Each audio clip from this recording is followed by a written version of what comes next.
नमस्कार, तुमचे परत स्वागत आहे माझ्या लाडके यूट्यूब चॅनलवर. तर आज आम्ही बनवणार आहोत स्मूदीची सर्व सामग्री आम्ही गोळा केलेली आहे. चला तर मग मिक्सरमध्ये आपण याला एक एक करून फिरून घेऊयात. सर्वात पहिले टाकून घेऊयात काकडी. त्यानंतर आपण सफरचंदाची फोडही टाकून घेऊयात. यानंतर टाकूयात पेरू व मोसंबी व पालेभाज्यांमध्ये पुदिना.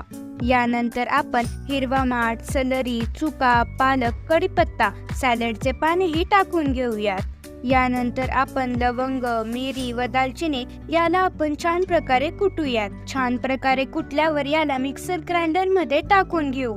यानंतर यामध्ये चवीनुसार मीठ टाकून घेऊयात. मीठ टाकल्यानंतर अर्धा ग्लास पाणी टाकून घेऊयात. यानंतर आपण याला मिक्सर ग्राइंडर मध्ये छान प्रकारे फिरून घेऊया. तयार आहे फळांची छानशी स्मूदी. ही स्मूदी पिल्याने तुमचे आरोग्य अतिशय निरोगी राहील.